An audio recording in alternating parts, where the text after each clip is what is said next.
Hi everyone, it's Maria from Still Dreaming Homestead. I am glad you're back with me, and I'm sorry that I'm a little late tonight. I have been super busy, but I'm here now, and I'm glad that you are here too. So we're going to continue reading on our story, Dooger, the Grasshopper Hound. Okay, we're on chapter 7. Strange case of the Ponytail. The Ponytail? DJ didn't say anything to his friend, but he was anxious to get to Alfred's house.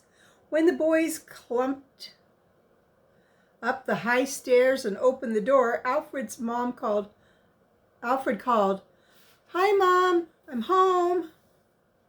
Mrs. Milford called, "I'm on the back porch, painting a chair. I made cookies. You and DJ help yourselves."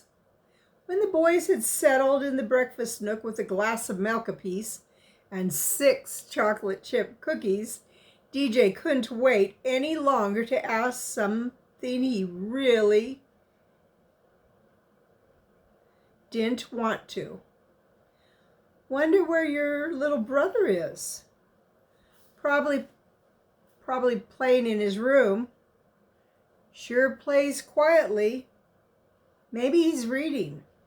Boy, you know what I wish we could have done, DJ? What? Gone up in one of those planes to report on the fire. DJ shook his head. Not me. I'm getting all the excitement I need watching the fire on the mountain.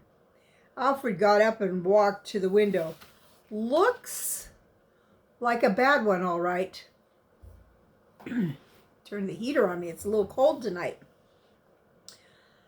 Smoke's drifting this way. DJ got up and joined his friend. That means the wind's blowing the fire towards us. Don't worry. They'll have it out long before it's close enough to bother us. Oh, there's Tag. The little boy came in the front door and glanced around quickly. His face was smudged with black soot, and his clothes were dirty.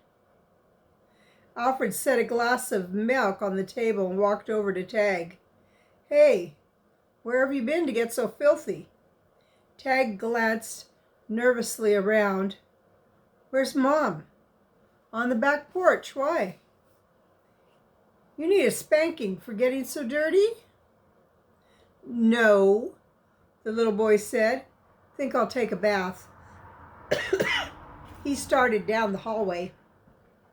DJ crossed from the kitchen and met the little boy as he left the living room door for the hall that led to the bedrooms. DJ knelt quickly, glass of milk in hand, and swallowing half a cookie too fast. "You all right, Tag?" "Yes, just dirty. I fell down." DJ bent and sniffed. "You smell smoky." "Fell in an old burned place," he said, and stepped around DJ and into the hallway. As DJ arose, Alfred frowned. "Kid brothers are a big pain sometimes. You know that?" DJ wanted to say something about stepsisters also being a pain, but he didn't. Instead, he said, "Let's finish our milk and go give Dooger a lesson." The friends were getting frustrated with the little red hound that when Tag came down the high front stairs with some papers in his hands, he had changed his clothes and tried to comb his dark curly hair. DJ said, "Would you like to see my pictures?"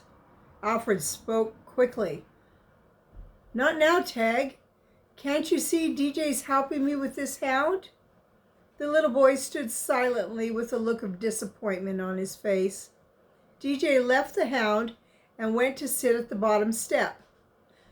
"Dooger probably needs to rest anyway. Let me see what you've got, Tag." The little boy handed over one sheet and kept the other. "Drew them for you, DJ. For such a small boy, Tag had a real talent. DJ said, "Tag, you're a natural-born artist." "Hey, Alfred, come look at these." Alfred sighed. "This isn't getting Dooger trained, you know." DJ handed his sheet to Alfred. "You're going to be a naturalist, so tell me what Tag drew in this picture." "Looks like a leaf, maybe a broadleaf maple. And this tree is oh, no. Oh, I see. It's a Douglas fir. That big one that grows on the mountain going down to Mad River." Tag's little face broke into a smile, but DJ frowned. "I recognize that maple all right, but how'd you make a Douglas fir out of that sugar pine?" Alfred pushed up his glasses with the thumb of his right hand. "First of all, sugar pines have the longest cones of any tree around here. Some of those cones are a foot long. The Douglas fir is one of the biggest trees of all, but has the smallest cones. If you're ever going to be a writer, you need to notice things like that. See?" Alfred held the drawing where DJ could see. "Oh, okay, I see the little cones now. But how'd you know which particular tree that is?" "Easy," Alfred said with a sound. It sounded like Grandpa Dillon when he snorted at something. "All the other trees in this drawing are tall, sugar pines and ponderosas, but this one tree is much higher than the others. Besides, it's on the slope of the mountain, see?" Tag was nearly bursting with pride. "I like to draw," he said. "My Sunday school teacher says it's a gift from God." "Well," DJ agreed, ruffling the boy's dark curls, "you've sure got a lot more drawing talent than any kid your age I've ever known." Tag handed over the second sheet of paper. "This one's for you too, DJ." As the older boy started to look at the paper, Alfred asked, "DJ, you know where these broadleaf maples grow around here?" DJ was prepared. "Can't get beyond that one, Alfred. Only maples we have in this area grow down by the water. So this one must have come from near Mad River, below where that huge old Douglas fir." His voice trailed off. DJ looked down at Tag, but Alfred had also suddenly realized something. "Hey, Tag," Alfred cried. "You didn't go down there alone, did you? Dad'll spank you hard." "Wasn't alone," Tag said defiantly. "Who were you with?" his brother demanded. "Him." Tag tapped the drawing he'd just given DJ. Both boys glanced at the paper. Tag had drawn a tall, thin man with a skinny face and something hanging down the back of his neck. DJ pointed. "What's that on the back of his head?" "A coonskin cap?" "No, hair." "Hair?" both boys echoed together. "Hair," Tag repeated. Alfred shook his head. "Looks like a ponytail, except only girls wear them." "And if you've drawn a boy or a man, who are you trying to fool, Tag?" Tag started to reply, then turned and ran up the steep stairs. DJ knew that Tag's feelings were hurt. He said to Alfred, "He sure draws good pictures." "Yeah, but he's got a wild imagination, too. A guy with hair like in a ponytail?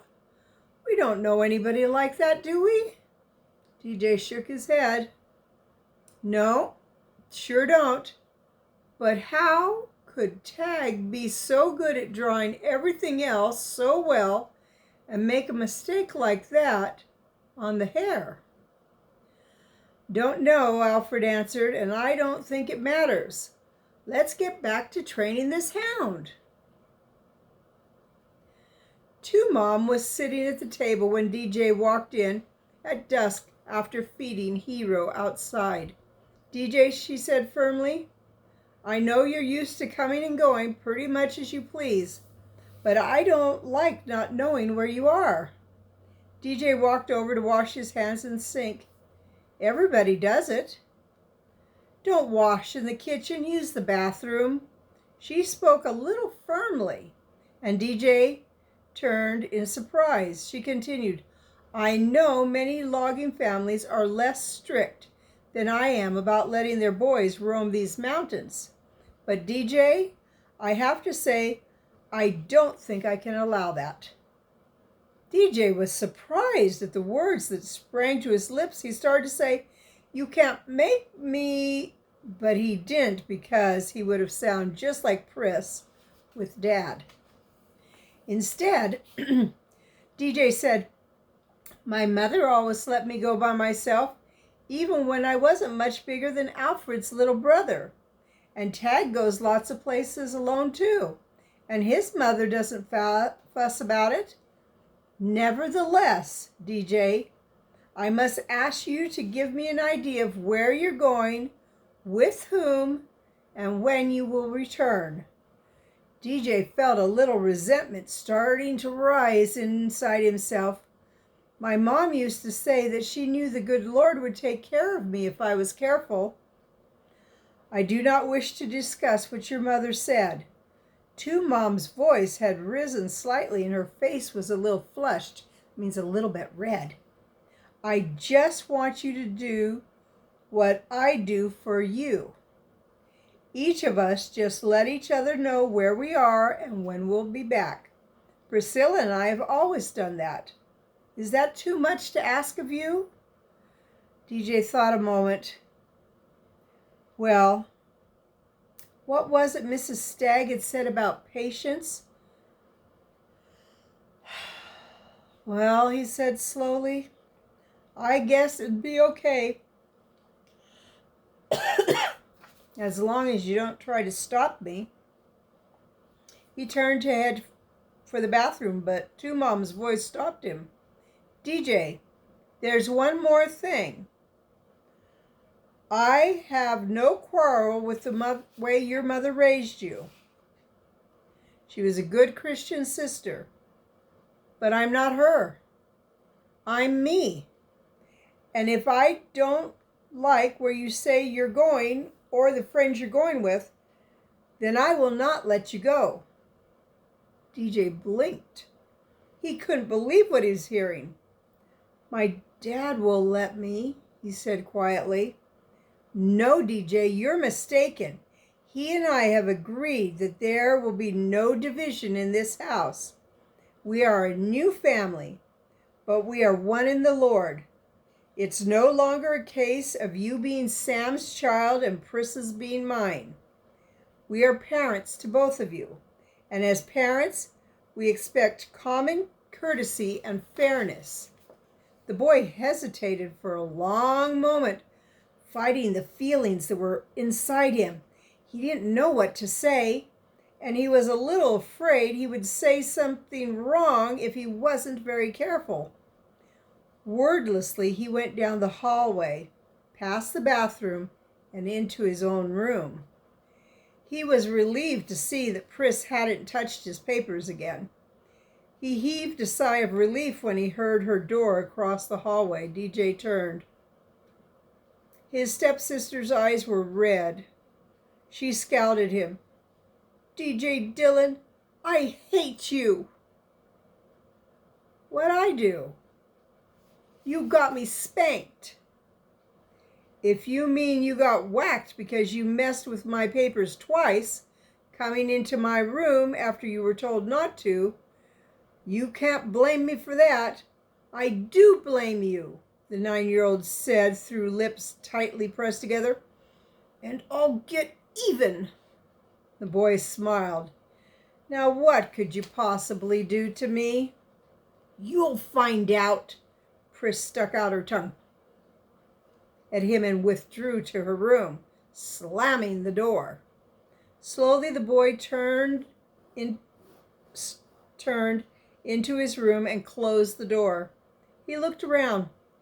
For the first time in his life, he had a room of his own. For the first time in a long, long time, his dad wasn't yelling and cussing. A blue streak. Since Dad and Grandpa had become Christians, they hadn't quarreled or been mad at each other. DJ himself had made his Christian commitment in a tree when a pain-crazed bear was trying to chew his foot off. DJ had been so terribly lonely, living away out in the woods with only Dad or Grandpa. The boy had wanted a dog more than anything. Now he had Hero. DJ had wanted a best friend, and Alfred had moved to town. The truth was, DJ realized, he should be happier than any time since his mother had died. After all, he had everything he could ask for, didn't he? Then why did he feel so miserable? He looked out the window at the gathering dusk. Dad would be home in a few minutes from his job as a choke setter in the woods. He knew about the fire, which was now lighting the late evening sky, because the whole lumber industry depended on keeping the fire out of the woods. Maybe DJ could talk to Dad about what Two Mom had said. If not, there was Brother Paul Stagg, Kathy's father. The lay preacher was a good listener, as well as a good storyteller. DJ planned to use some of those stories in his books when he became an author. DJ's thoughts were interrupted by a quick opening of the front door. Dad called, "Hannah! Fix me something to eat, quick as you can. The fire's starting to crown. So we're all being sent out to fight it before this whole town burns down." Let's look and see what it means, it's starting to crown. A fire starting to crown. You know, the only thing I can think of right offhand is, where do you have a crown? The top of a head. So let's see if it has anything to do with that. Crown or crown fire. A fire that often moves at great... There goes my clock. I love this. Do you like it? If you like the sound of my clock, please leave me a little note and let me know on a comment. A fire that moves at great speed from one treetop to the next, well ahead of the flames on the ground. So at the top of the trees, it moves fast, really fast. When on the ground, it might be going slower. So, wow. DJ's dad has to go fight that fire. That's dangerous. Dangerous work. Well, he's going to need some food, that's for sure. I hope that the whole town doesn't burn down. That's the end of chapter 7. Tomorrow we'll be reading Crown Fire. Oh boy. Well, that sounds pretty scary to me. I know that in the woods around where I live, we've had fires that had crown fires in the woods. And it's just spread very terribly and very fast. We also had a fire tornado. I had never heard of that till a few years ago, and I got to see it. I'll tell you about it. So there was a very bad fire, and it was moving very fast. It was really hot outside, over 100 degrees. And so that fire began to go up high in the trees, like a crown fire, But fire can make its own weather. I didn't know that. And it causes the wind to begin blowing. And when it blows, it goes up like a tornado, and it picks up stuff. Might be branches. If it started on the ground, it could be leaves. Whatever it is, it picks it up and brings it up in the air. Well, I was leaving to go to stay with somebody else because I'm allergic to smoke, and the fire was so close to my house. And that I saw this big column. It was huge. It was so high. And it was the most beautiful white. I remember thinking that is beautiful. Terrible, but beautiful. Well, what I didn't know was inside of that white column, the fire tornado, there was all sorts of stuff that was still burning. And as it flung around, it throws out part of that stuff, and it spreads the fire even more that way. So I know that's not part of the story, but I thought you might like to know something that I saw for myself. So tomorrow we'll be reading the next one, Crown Fire. And I want to remind you, I love you. I really do. But even better than that is God loves you. And He will always love you. He wants the best for you, you know. So I hope you have a wonderful day or a wonderful night, depending when you're watching this. And I'll be reading and talking to you again tomorrow. Okay, good night. God bless.